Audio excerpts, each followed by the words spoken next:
This is a Camtasia Online first look video, and Camtasia Online was released about like a week ago or something.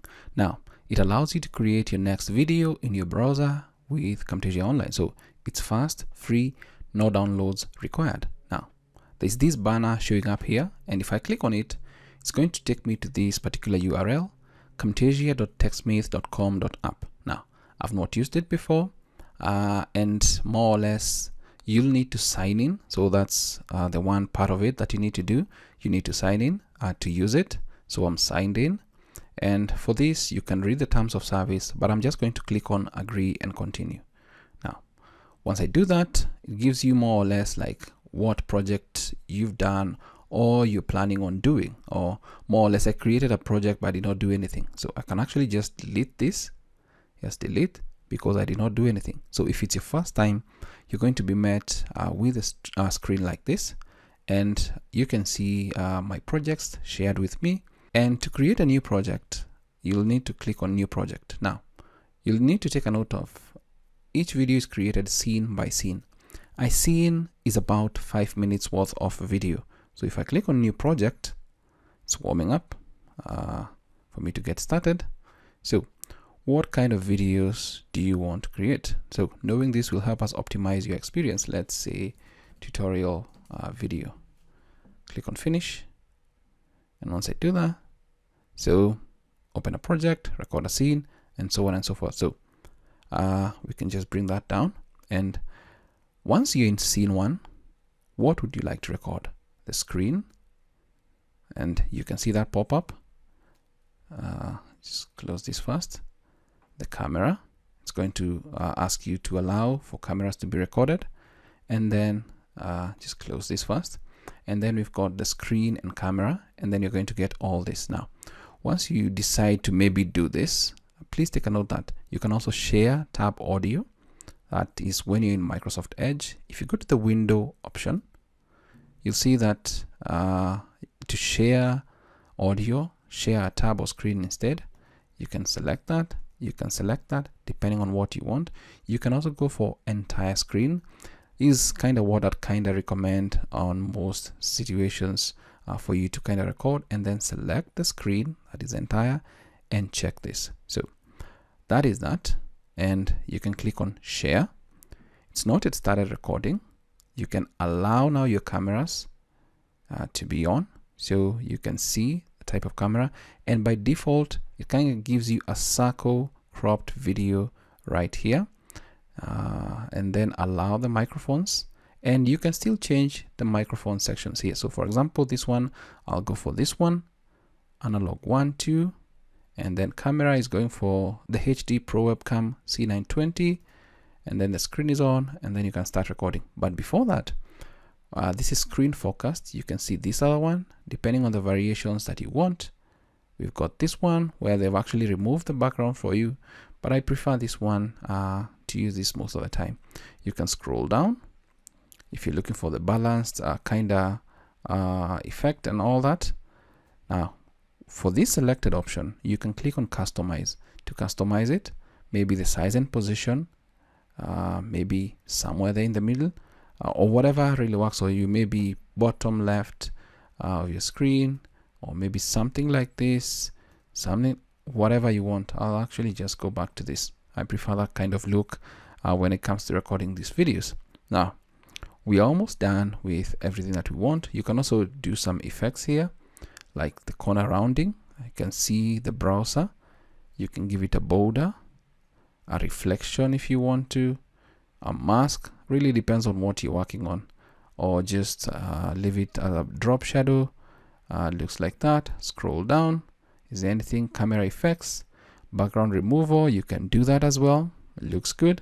A border, that is going to give you a border of sorts as well, or even a drop shadow. You can do a reflection, but that's too much. And then we've got the background. As you can see, we've got a background right here, and there are a ton of backgrounds you can choose from depending on your taste. For this one, they're doing patterns.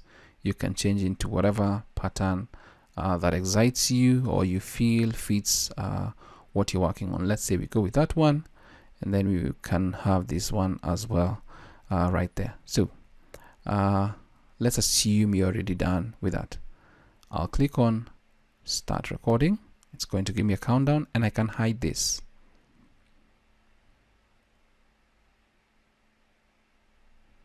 And for the recording I want to do is this one. Hi everyone, my name is David. Welcome to this video. In this video, we're going to be talking about subtitle edit. Now, of importance to us here is the audio to text version via Whisper and the different engines available for transcription using Whisper. Now, we can go back to the browser, bring this up for you to actually stop sharing, or actually just open the browser and click on the big button that is there. So, as I've mentioned, each scene is about 5 minutes. I can play this. And for the recording I want to do is this one. Hi everyone, my name is David. Welcome to this video. In this video, we're going to be talking about subtitle edit. Now, of importance to us here is the audio to text version via Whisper. So it's okay. I believe this is more or less in comparison to something like Loom. Also, the basic version of Loom records 5-minute clips, and then we can actually come here. If you want to trim, you can click on trim so that you can take out the section where like everything is going back and then starting right there. And at the end, right here, you can trim out maybe a section where we are pulling up all this to stop the recording. And then once you're satisfied, click on done.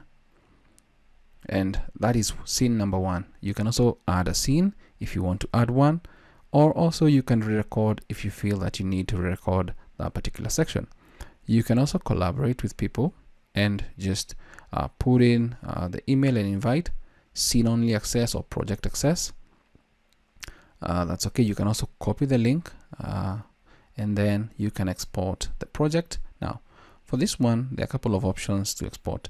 You can open in Camtasia editor, export to screencast, that is screencast.com, or download project backup file. So that is kind of what I kind of recommend. And one thing I've actually noticed that we did not do, we did not save this particular project. So it's entitled sample 1. So that is our first sample on Camtasia. I can click that to go back to the home page and you'll see this. So for this button here, it's to rename this particular project. But if you'd like to access the project again, just click on it and it's going to open up your project again. It looks like that. And we can see, let us actually see if we can customize once we are already done. It looks like we can still customize everything once we've already done. Let's say we did not like that background. Let's swap it for that. Yep, this is pretty good, pretty decent. The effects, let's say we go for a border, and then we go for variations here. Let's say we go for this one. No, this one. No, that's just a lot of trial and error, and maybe this one still looked good. So I think that is more or less of a first look on Camtasia Online, how to use it. And once you export, you can edit it in Camtasia editor. But what I've noticed from the tutorials I've watched, the TREC file that we get with the normal Camtasia is not what you get with the browser version of Camtasia Online. You get MP4 files, and the background has a big extension of a name, but that is how you can use Camtasia Online to record short, quick videos for free, no watermark. Just remember, a scene is 5 minutes. I wish it was longer, and then they would kind of just cut off the scenes at the 5-minute mark if you get there. So scenes are 5 minutes, but that's it for this video. I hope it's of value to you. Thanks for watching.